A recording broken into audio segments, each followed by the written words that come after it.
Good morning, everyone. Thank you for joining us here at Firefox Media. We've got Ali Koja with Agent I Trust. How are you today? Good. How are you doing? Good. Thank you for joining us. You're very welcome. So, what do you do? Tell us what you do. My main objective here is how I can help people invest in something which is cash flowing and not Okay.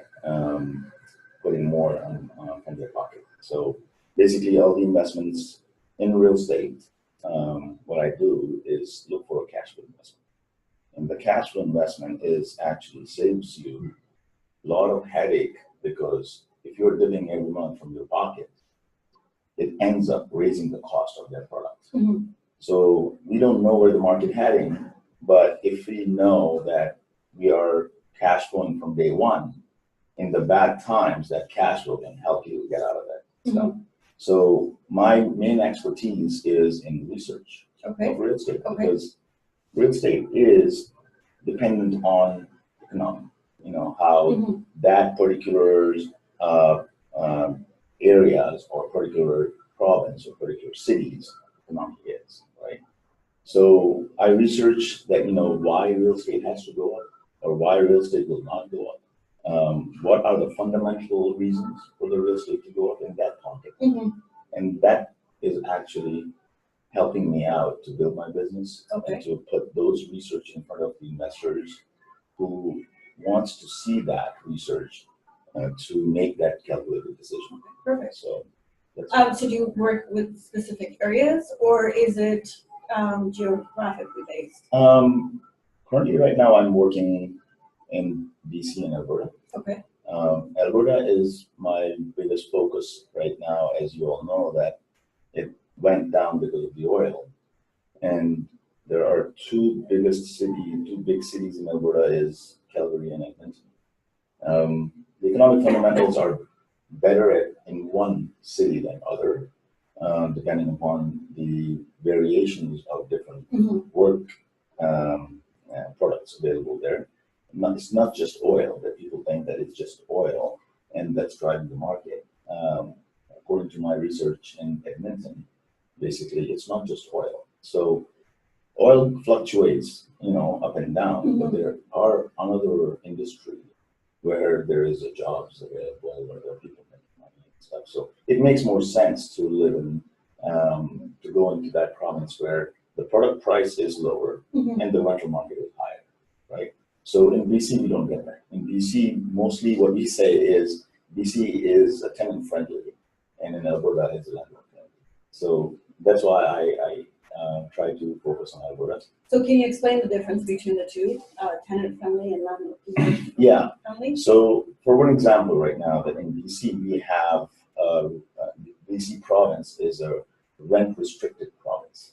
So in what happens, like when you rent put a tenant in your property after a year lease, you can't raise the rent depending upon the market with that particular tenant. The government decides what percentage you will raise the rent.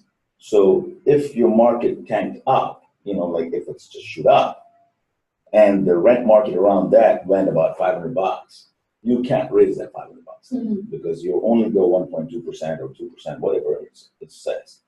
Alberta is different. Alberta does not have any restrictions like that. So if the market changes, you can jack up the rents because you will find tenants in the line now if that person doesn't want to live. So that's why we call it's landlord friendly, because it works for the landlord. It benefits the landlord, it benefits the investors to take their cash flow from one point to another. Perfect. So based on your experience, what are 5 areas that you've noticed that affect the market, the real estate market? Well, I would say the number one economic fundamental that affects the real estate market is job growth. Okay. Right. So I keep a very close eye on employment levels. That what employment level that market is. The second one is GDP growth. We need to see that GDP is going up and down sideways in that market, because if GDP is going down, things are going to change in that area. So that is something that very crucial to keep an eye on. Okay. The other thing you need to also see transportation. That if city is putting their money in transportation, that means city is also evaluating something which is going to go up. Otherwise, city won't put the transportation. That's something. The next what I see is internal operation. So if that city is gaining or losing population, right? If it's gaining, everybody needs roof over their head. Yeah. So that's another fundamental that you need to see. So those are the basic four that I really go with. There are actually 12 fundamentals, but they're basic four that I start with. Okay. And if those are not aligned properly, then I don't even go for the next few ones. Okay, that makes sense. So what inspired you to get into your industry, to become an investor in real estate? That's a great question. What inspired me? But there were a lot of businesses I've done in the past, right? Started with donuts and then jewelry and then real estate. That's a very broad, right? Very broad. And like no connection with real estate, with jewelry and donuts. But like all the other industries where I work with, they were like anchor you down to one location or anchor you down at one place. Real estate was a freedom, right? Like you're not anchored anywhere. You can go places, talk to people, and build your business that way because you're very free. And I like that freedom in the industry where you can work at different things, but you are not anchored where then if something goes sideways, you can't get out of it. So that was the biggest thing that, it attracted me. That I'm not a behind the desk kind of guy or behind the counter kind of guy. Yeah, from knowing you don't seem like that kind of guy. And based on your story, you're quite the nomad. Right. So I like talking to people. I'm a very people person. I like to help people in terms of there are a lot of my clients and my let's say I won't say students, but the people who wants to get into the real estate, I coach them. That what's the right and wrong money, and I coach not just by reading the books and stuff. I coach and give the examples of my own experiences, that what I've been through and failed and why I failed and why you do this. So I'm very open book with other people. So if anybody needs help, they just pick up the phone and call me and I answer them. Perfect. So is there one experience that you would like to share with other readers and viewers? Experience for one of your failures that has brought you to where you are today? Yeah, there are more than one, but let me think which one I want. When I started in real estate, the only thing I knew about real estate is, yes, that a lot of people are making money in real estate. I had no clue that real estate has like a background, a fundamental or something behind it that drives real estate. I had no clue about that. I just saw that people are standing in the line at 2:00 in the morning because developers opening the next day, and people were like on the street lining up, and honestly, I don't feel embarrassed about saying that, but I was one of them in one of those lines at 2:00 in the morning with my friends. There was like 2 hours we were sitting in the car and one holds the space kind of thing. We did that. Yeah. I did that and learned from it that this is not the way. But I bought real estate leaning on a lot of realtors, because you need an investor, need a good realtor who knows about investing side of things, and the lack in our market is about good realtors, who knows what the fundamentals are in buying and selling real estate, because you need to understand if you're buying something at one point you need to sell it. Yeah. Right. So exits are very important. You need to understand how you're going to exit if you want to exit, right? I found that realtors were not knowledgeable about buying and selling as an investor, right? They were very good in buying and selling properties to their clients, but they weren't very knowledgeable in terms of why real estate goes up so sideways and down, right? So, well, I had some bad experiences in that the realtors I hired did not came to my, what do you say? It didn't came to my expectations what I wanted. So that put me down a little because even though realtors are trying their best to show you the right product, but if they're not knowledgeable, then it's not their fault, kind of thing. I would just, give them that credit. Mhm. Yeah. But there was sometimes some realtors, they're not really upfront too, that okay, well, they know what they know, and if I don't know anything, I will follow what they're saying because they're more into it. And those experiences were put me behind. I figured it out that eventually that's not the investment property. So you're saying whatever you do your due diligence, Right. And also work with someone that you trust. Yes, so that was investors usually needed because they can't be a realtor themselves. So they needed a trusted realtor Mhm. who gives them what they need. Yeah. So my issue was that I couldn't find. I found two of them who I was working with. They both, put me in a position where they didn't know anything. I didn't know anything, and they put me in a place where then I realized when I started learning and when I learned real estate, I realized that those weren't investment properties, right? So then I thought that, okay, the only difference between me and those realtor is that piece of paper and that, certification that I need so I can become a realtor and I eliminate that process, Yeah. right? So I decided to become a realtor because my line was investing. I knew now that what are the points and what are the products and what are the fundamental reasons real estate goes up, down, and sideways. That motivated me to get the license. Okay. And I serve my own clients who are investors, who I build a network with. Then they don't have to go to somebody, who has no clue about investment. So that was the biggest fundamental and biggest plus point for me. When I get my license, I had my clients already ready. Perfect. And I was using my own experience in my own license to buy my own products. Perfect. So what was one of your favorite deals that you've worked on? Oh, the favorite deal was in Edmonton. Okay. It was a duplex.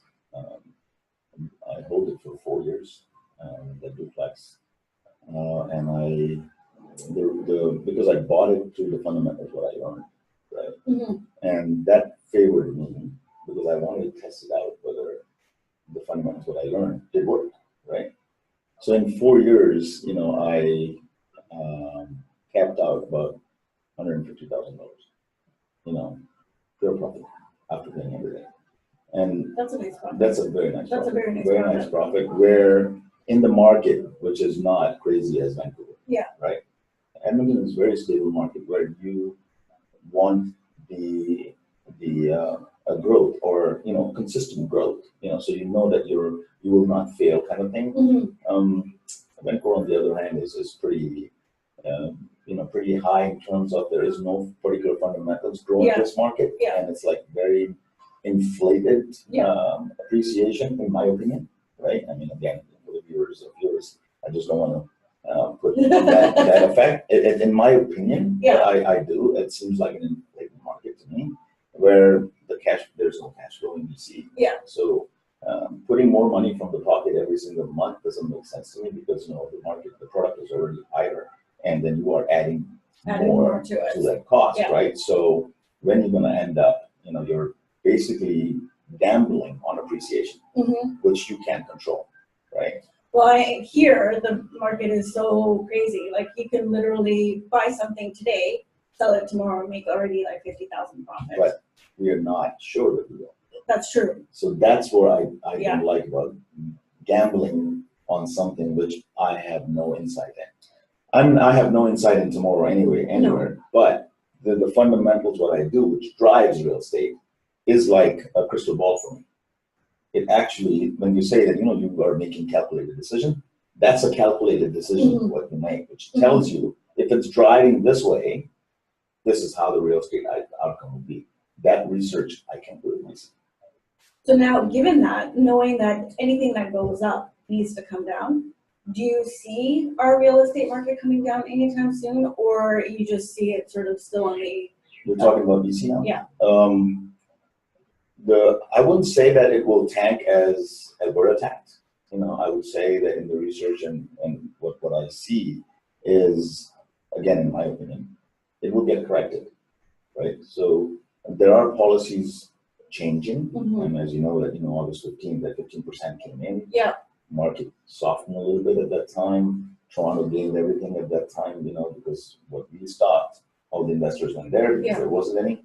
When the Toronto hit the 15%, all those people came back again here and then drive the market up. So they absorbed that 15% and go up. But when the policy changed, which nobody knew about it, affected the market, right? So there are some things that it's not in our control. We don't know what kind of policy tomorrow is going to come because we know that it's not affordable for Vancouverites. Yeah. People who live and born here, they can't, even afford the property to live in their own country, or own city, their own province. And there's very few of us left. Exactly. Because the prices are just insane. Right. So just think about it. I think about currently right now, if I can't afford a $2 million property here, how are my kids going to afford when they grow up? Yeah. So that is very difficult for me to digest that, okay, the way things are going right now, where the budgeting of the housing should be in a regular market should be at 35% of your income. We are going 51%. Yeah. So if you are paying 51% out of your income to housing, it doesn't look sustainable to me. If anything changes, you are tanked because your earnings are not that high. Yeah. So that is the little bit fear in that, in the market, which is very, very active like this. But I don't see the way things are going here because we definitely live in the best city in the world, right? And if it's which we're very fortunate. Very fortunate. Very fortunate. And if it's like that, then the whole world is looking at us. Yeah. Right? The whole world is looking at where to live and which financial industry is stronger than other countries. And our Canadian financial industry is very strong, right? They don't take any risks like US took in 2008, or it was ninja mortgages, right? Yeah. And, no income, no job, approved, right? So we don't give ninja mortgages here. And we should have gone into the market at that point. that's true, right? But yeah. we can't go back and, but it's like what we have now is we look forward to and move forward. Absolutely. Yeah, I remember that. It was a pretty nasty tank. But good that we didn't go that route. Yeah. That's why we didn't affect it that much, right? We affected because the word got affected. Yeah. That's why we got affected. .com we are dropped, because of all that. So, but our real estate market didn't get that down in 2008, 2009. It went down, but it wasn't drastic. It wasn't that, if I had something I owned in 2008, I couldn't sell it today. Yeah. Look at that. Whoever owned 2008, they were millionaires right now. Exactly. Right. But in US, it didn't get up. It's going up. Market is going up in US right now. But at that time, it bankrupted a lot of people. Yeah. So those kind of policies we Canadians don't do. So I'm very fortunate that I'm living in the country where people keep an eye on their finances, and it's not just the financial industry, worrying about themselves. Yeah. They worry about others Yeah. as well. So that is a good thing. Yeah, so living in Canada, we're very, very fortunate all around. With our housing, with our healthcare, everything, we're very, very fortunate. That's why the world is looking at us, Yes. right? And they're all coming down here. Yeah. So currently, right now, the stats what I found out about is in Surrey alone. Like Surrey is pretty big landmark, right? And the land size is huge in Surrey. It's like 3 cities in one, right? So if you add Vancouver, Columbia, Richmond, it's one Surrey. So, in Surrey alone, according to the stats, there are 1,000 families moving a month. And isn't that the largest growing city in the It's world? largest growing city. Which is pretty amazing. Pretty good. Yeah. So just think about it. If there are people moving in that neighborhood, 1,000 families, they need roof over their head. Yeah. So prices has to go up. Yeah. Because there are a lot of people coming in. There's a lot of demand. So supply, not so much, but yes, there's a lot of there's demand. a lot of demand. That's Exactly. that's what raises the prices, right? That's why it's not sustainable. That for investors, it's not investor friendly. No. And people are, of course, gambling on appreciation. Yeah. I don't want to take that gamble. I'm very, what do you call, Conservative? very conservative approach because I work with a lot of investors. Mhm. And if I work with investors, I have more responsibility of their money. Yeah. I can't lose their money. Yeah. Right. So that's the biggest thing that I have in my head that, I need to sleep properly. I don't want to take risks on that money. I want to use that money as my own. Yeah. When I work with investors, they believe in me in terms of that I'm giving them a property which is sustainable, which Mhm. is, they don't have to put more money in it, and it serves the monthly cost plus cash flow on its own and raising like 3, 4, 5%, appreciation rather than 30% appreciation, right? But their money is safe. Yeah. Right. They're getting more than the GIC, so they're happy about that. Yeah. So, so how long do you find that investors usually invest in a property for? in real estate, it's not a quick deal. Yeah. Real estate is always time bound. So if you invest in real estate, it's not that you invest today and you make money after 6 months, right? Real estate works with the time. Mhm. So minimum investment, what I look for my investors is at least 5 years. Okay. But they'll get the growth. So I did work with a lot of investors in terms of single family duplexes and stuff like that. My next vision is multifamily. So I'm working towards multifamily. And that's actually pretty big here in Vancouver. It's huge in Vancouver, but the price tag is pretty high too. Yeah. So Yeah. It's, So there's a market for it. there's a market for it, but I'm looking for Edmonton. I'm not in Yeah, I don't get the return in BC. that makes sense. Investors, right? Yeah, So that makes sense. I feel more secure in an area where there's a very small growth but consistent growth, Mhm. right? And due to the fundamentals, what I researched, so that growth is backing up with the fundamentals. So that makes me feel comfortable, and that makes my investors. Perfect. So who is your ideal client? My ideal client is, who knows a little bit about investment. I have no problem teaching them about investment. But if they haven't done any investment on their own in real estate, it's a little bit difficult for me to bring them on board, kind of thing, because they have no experience and they have to learn a lot in real estate, right? Mhm. So ideal client is like, who has $100,000, let's say, that's an investment for in a property where you can gain, and they are an accredited investor. So their income has to be, the combined income has to be $200,000. Okay. So what makes you unique? What makes me unique? Because what makes me unique is I work as it's my own. And when I work with investors, even though my time, my knowledge that goes in there, I work with them, it's my own. So their money is my own, kind of thing. The uniqueness, what investors sees in me is dedication towards that. Communication is on top. Mhm. And and the returns what I give them, it's sometimes more than what I Mhm. project. So that's what I like to do. I don't overcommit on things that I can't deliver. So those are the things which investors really like in me, that I only say things what I can deliver, and I deliver what I say or more. And that I can attest to because I've worked with you, like, Thank on a personal level Right. Thank you. through our volunteer work and all of that stuff. So I've seen that. So I can definitely attest to that. Appreciate that. That he does keep his word. Thank you. And he's always a pleasant to work with. Thank you. So that's always nice to have. Thank you. Have someone who knows what they're talking about, but also someone who's easy to communicate with, have a good time, and open. It's always nice to have that. Appreciate it. So do you have any rituals that you follow in the morning that make you such an amazing person? Well, honestly, no. The reason I say no, I wanted to follow the rituals. I follow some mentors, who in their mentorship, I learned that, what rituals I need to follow to keep my head intact, aligned, and calm, and all that stuff.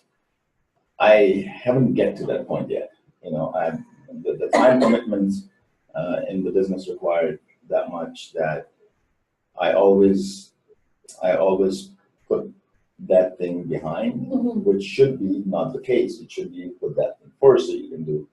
I know those things, but currently right now I'm not following any morning rituals, which I love to follow. My first ritual that I need to follow is wake up at 5 o'clock in the morning. That's not happening The yet. prime time, 5 o'clock in the morning. Because the word is still not up yet. Yeah. So, from 5 to 8, Yeah. those 3 hours, you can do all the rituals, what you need to do to build yourself. Yeah. Right. And I'm not there yet. I'm working towards it. In progress. In process. Absolutely. Absolutely. We're always working progress. Absolutely. Absolutely. So far, no. Yeah, don't worry, I'm not, I fluctuate myself. I go from like waking up at 6 to sometimes just forgetting about it. And when time gets really busy, I understand. Yeah. My problem is I wear so many hats, Yeah. in my life that my end day, which I wanted to be at 11 in bed, never happened yet. Yeah. So I don't get to sleep most of the time earlier than 2 in the morning. Spoken like a true entrepreneur. Working hard. Exactly. There's no shortcuts in life, like I said. So you gotta work hard. Yeah. But is that the good thing to do? Maybe not. But the thing is, I'm working towards to adjust my timing. Working towards that I can keep my health going better, give the time to the family as well. That's what they need. Time to the parents, which they're my aging parents I have. Mm-hmm. And also keep the business processes in line, so I don't drop out on those. That's very important. Plus, my health is important. So those rituals. What I need to do is to give me that, like a mindset. Yeah. What I need to work for my clients. Yeah. Without your health, you have no wealth. Exactly. So yeah, you definitely have to keep your health up. Thank That's you. like the probably number one thing I can say is keep your health up and running. You keep me accountable. I think we both should keep each other accountable for That's that. good. Yeah. Yeah, because I know like I've also had some struggles with health and all that. Without my health, I can't go out and help other people. And I know you you're pretty involved in the community. So how do you give back to the community? Well, there is. I think I haven't touched on something on my hobbies kind of thing. One hobby that I have is music. I've been a musician playing an instrument for years now. Started back home. Started with keyboard. I was the main keyboard of one of my bands at that point. And when I moved to North America, I started with US. The band I connected with, they already had a keyboardist, but they didn't have a drummer. So I just had to sit on that stool and start banging it. Yeah. And I learned it on my own, the drums. I always wanted to play that. So since I'd say about 25 years, I've been playing drums. I won't say that I'm very good at drumming, but I play to satisfy myself, and keeping in the industry of music. Music gives me peace, and I love that. That's why I put my kids into the music too. My daughter is also a singer. She does really well. My son also playing drums and trumpet and all that stuff. So he's also involved in music. So music keeps you calm. Mm-hmm. Music keeps you on earth. Let's say, humble. So those are the things that connects me with music. And because I had that music thing and I have love for seniors, I started, I wouldn't say that, what I say is like the contact what I had, the network what I had, who were part of the seniors community, and they thought that it would be a great idea to give these seniors who are in homes an entertainment, a monthly entertainment Mhm. to put their mind into, I mean, you can cure people with music, Mhm. I mean, that's how music is so beneficial, right? And that was just the idea, and they brought the idea to me, and we consulted, and I kept, that's a great thing to do, and because I have a little connection with seniors. My parents are aging myself, so I know what the vacuum is in their life, and how we can fill that. So Mhm. we started a little hourly entertainment program every third Saturday of the month. We do that entertainment program in new residents in Richmond from 10:30 to 11:30. It's 1 hour, and we give them a jam-packed entertainment show. Mhm. So sometimes I sing there too if there is nobody. If we are a little short in the entertainers, I fill up. I'm not a singer, I would say, but I would beg to differ about no, that. I'm not a singer at all. But I just want to see the smile on their faces, the smile on the seniors' faces, and you won't believe, there are seniors who are old and they are challenged in their health. Mhm. But when we do this show, they know the beat. I see their hands going on the beat. I see the smiles on the Mhm. faces. The songs. We have all the varieties. We have Asians. They're singing in Cantonese and stuff. We have Asian dances in there. We have Indian songs. We have Indian dancers. Professional dancers came and do that show.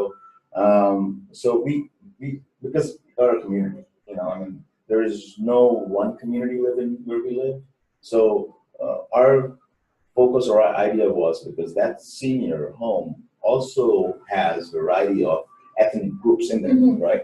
And just bringing one ethnic group out does not make sense to us, right? So we invited everybody, in there. So all the other groups who are involved in music and stuff, they are now part of us too. So we give seniors that mixed variety, Mhm. which they love and they look forward to every month, So we have a Canada 150, as we know, the event coming up this 15th. Okay, So perfect. we are doing that. The team is Canada Yeah, 150, yeah. And we're going to be performing. So we have a really jam-packed session. That's pretty cool, like giving back to the seniors. Like a lot of times seniors are forgotten and just sort of thrown into homes, which is really sad and unfortunate. Whereas like with our community, like as a Smileys, Yes. we pride on seniors because you know what, if we didn't have the seniors, we wouldn't be here. And so, like you said, we need to give back to them. And that's really cool that, that you are giving back. And I can say for sure you are a good drummer. Oh, no. Well, thank you for saying that. I've heard you over many years. He actually just had like a jam-packed evening last night, and he's here doing this interview. But for myself, I actually have a special spot for drummers specifically, because my brother is he's like an amazing drummer. Yeah. Like he's very talented, right from like childhood. Like at the age of 2, he'd pull out like pots and pans, and he'd start like That's how banging. I started. That's how he started banging, and he's just naturally gifted. But Wonderful. he's sort of gotten away from it. But music is definitely the key to that, like Yes, to the it soul. is. It's It one is. of the It is. fundamentals to the soul. So Yeah. that's amazing. And Thank the you. seniors, the why seniors, because just want to let your viewers know that, that one little tidbit that I learned in my life is, life is very short. Mhm. Right? We know there is an end to it. Yeah. Right. And we try to achieve everything in that little time what we have. And most of the people, including myself, Mhm. try to achieve that with trial and error, right?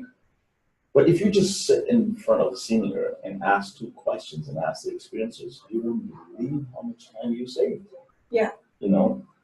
Understanding that what they did, what they didn't do, and Mhm. why they did it, and how they do it. And every senior, if you sit with them, they have a story. Yeah. And that story is not on Google, No, right? So it's all here. it's all here. Yeah. And so if that is the knowledge which is not published, that's the one fundamental that I would say to Mhm. viewers, that if they get an opportunity to sit with the seniors and ask them a few questions, that what they did, how they made it, what are their disappointments and what are their achievements and all this stuff, first of all, they would love you to ask those questions, Mhm. right? Because most of the people don't ask, right? They love to talk to you, right, and share their experiences, Mhm. you will learn so much out of it that you don't have to worry about trial and error Mhm. sometimes, right? So that's a piece of advice that which I learned from, That's great advice. And, like you said, it's all up here. It's It's all- not, on Google. And today, we're all so used to just going onto Google and asking like questions, asking right, questions. And we've lost that personal connection, Yes. right? yeah. And then in that sense, there's also all the social media platforms out there. Yeah. There's so many social media platforms. Yeah. Like we were just having that conversation earlier today about, where, logging in through Facebook, now that gives, like Facebook all this access to your Access to- information, but yes. at the same time, it doesn't matter if you're just on Google or if you're on Facebook, They know your who information's you are. there, right? So that's Yeah. the difference between our time today and, like our seniors' time, because they didn't have that. No, They had that communication, which Yes. we lack. yes. We lack that, like a lot of times people are like, it's all on their phones and whatever, but there's positives. There's definitely positives Yeah. for businesses and all of that Right, stuff. right. So in that segue, how do you use social media?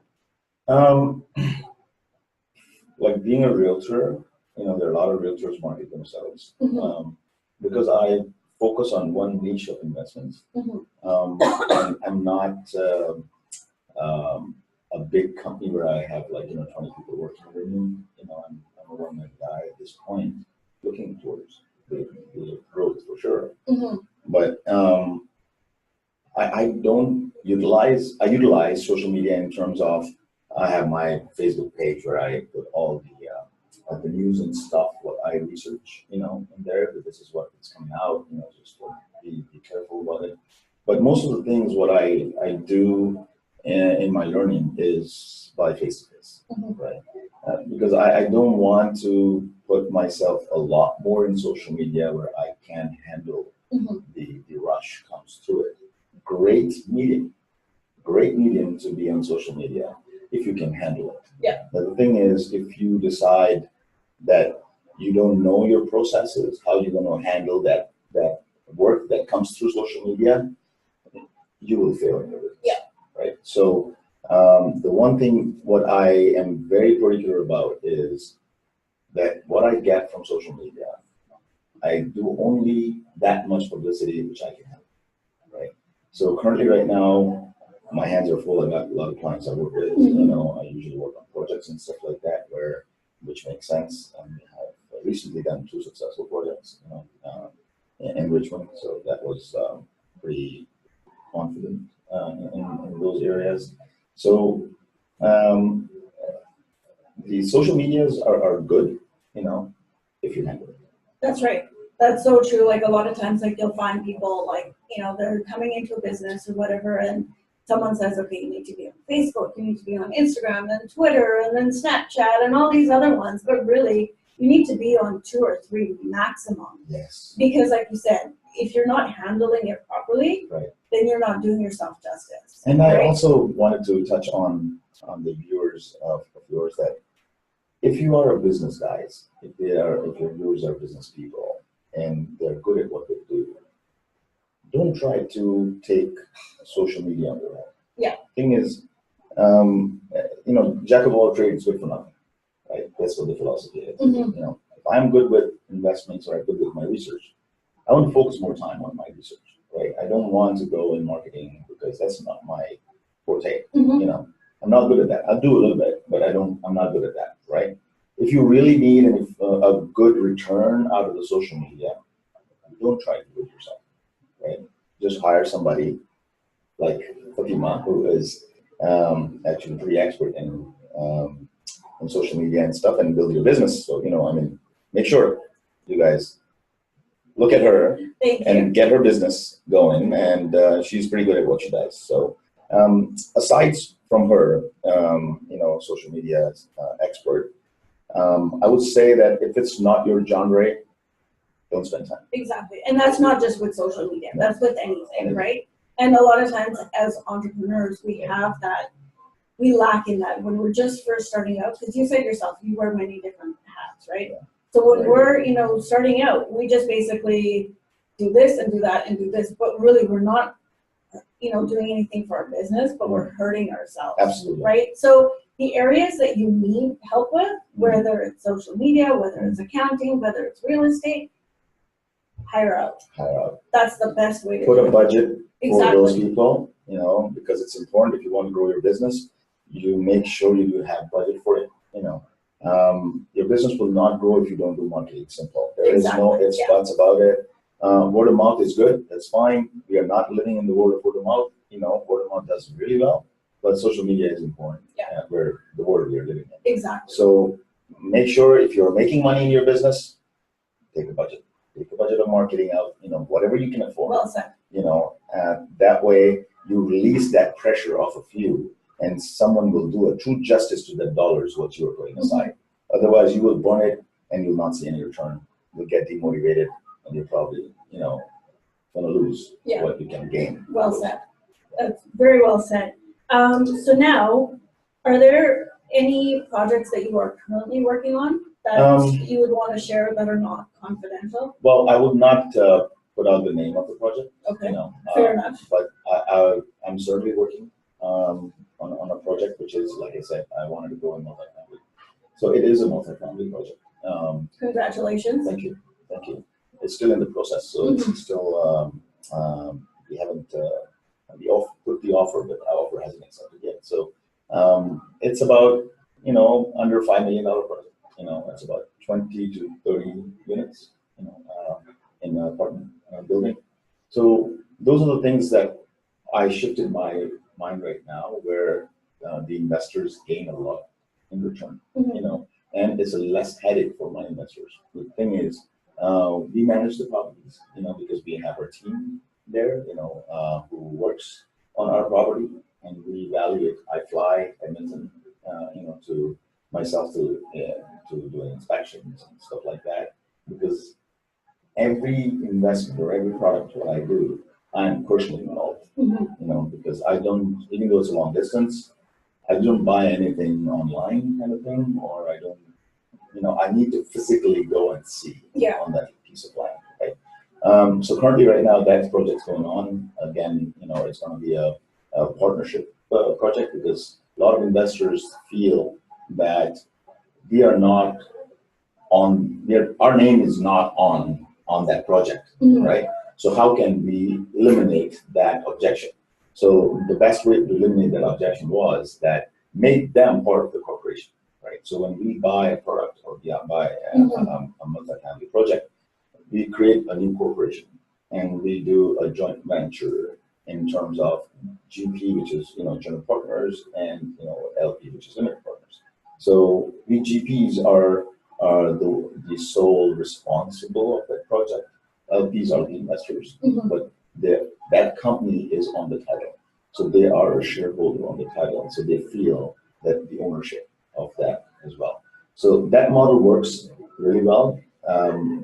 I haven't built that model yet, but the comfort what I got from my investors showing off this model was very happy. So it will be a good ride, I would say. Sounds like a very interesting ride and fun very ride. Excited about it. And how long do you see this project lasting for? If we moved on to that project, the minimum hold time for that project to see anything is about 8 years. Okay. So, like I said before, the minimum investment we look for is $100,000, in those kind of investments, because if there's more than that, people will not see that kind of return. So if we have, minimum 100,000 in from the investor, they will see that return, after 5, 6, 8 years. Our goal in these kind of projects is to give their principal back within 5 to 6 years. So whatever they invested, give them back within 5 and 6 years, and they still have the full share. So when we sell at the end, those are the profits they get, and some usually they're more than what we commit.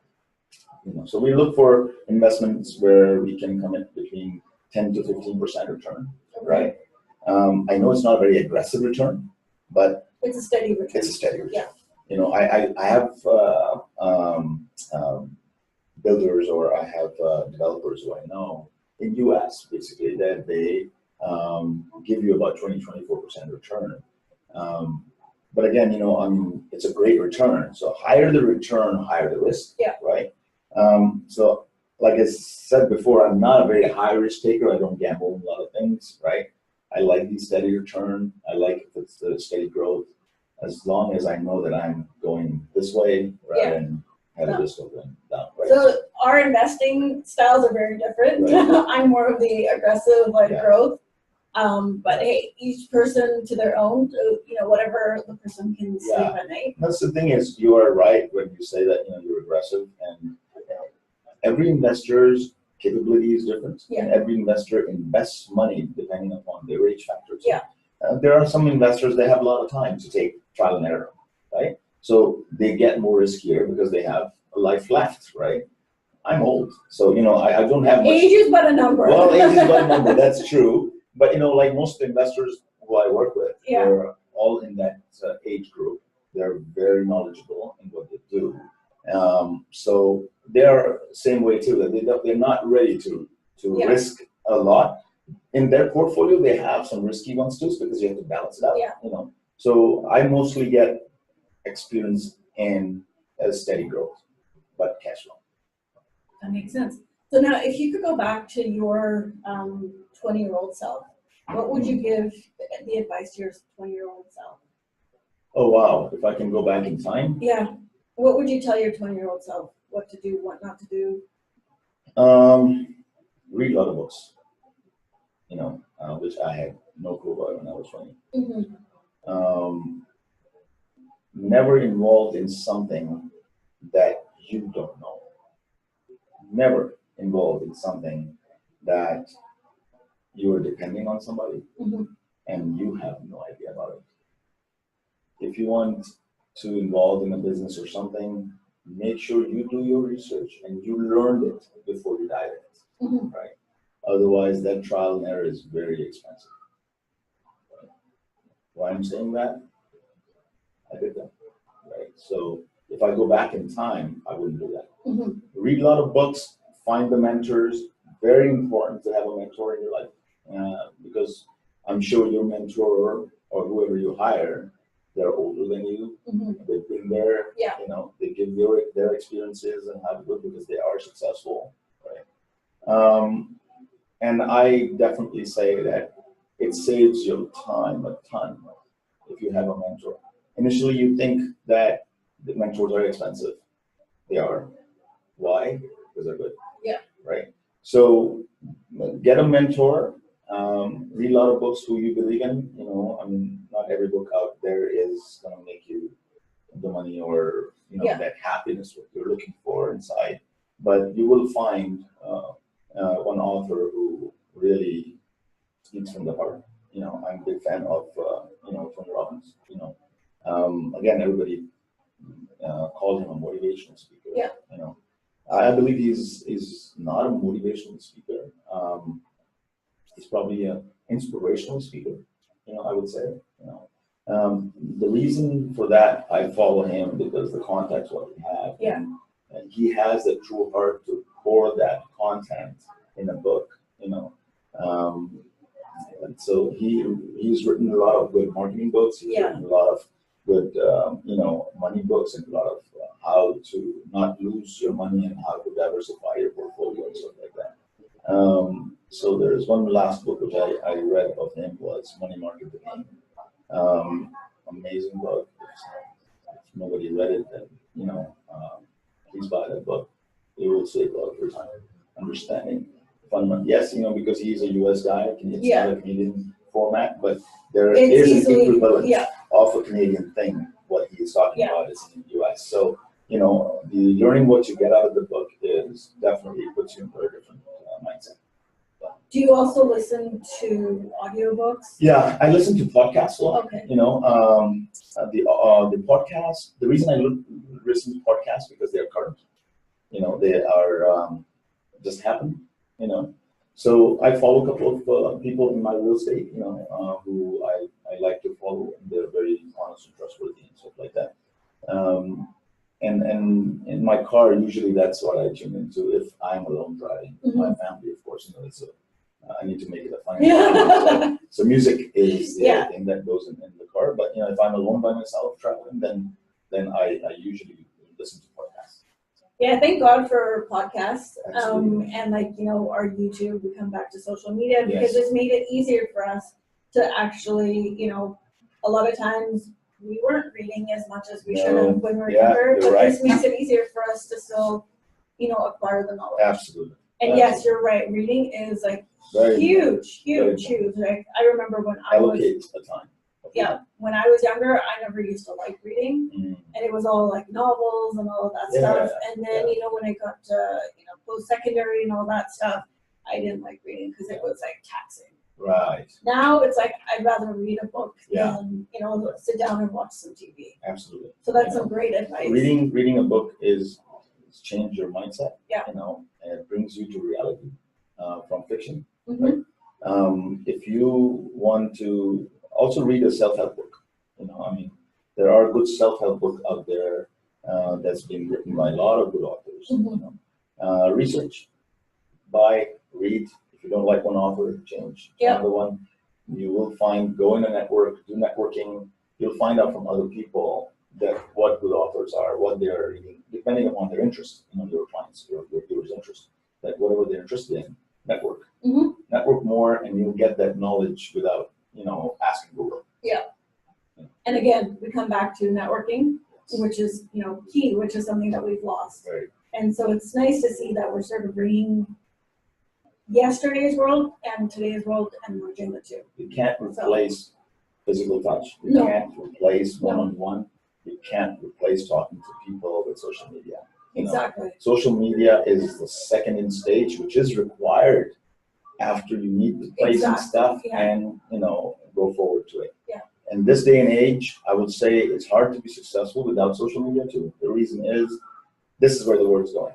Our younger generation, they are on phones, all the time. They are on iPads and this all the time. And we all know in our own household, we are sitting in our own household, people are texting between each other, right? Like, kids sometimes, and I get sometimes upset at that. Guys, we're in the same room, what the hell, right? So, but that's the world we're into right now. Yeah. Right? So, in the business side of things, that's important because you can learn a lot from social media, because there are people out There's there a that lot are of voice tools them out out, there. but you can't hear their voice by sitting at one place and, from them without the social media. So that's a great medium to put your voice out somewhere, and help that person achieve their dreams too. Exactly. So Yeah. always keep in mind that in your life, if you gain something, give back.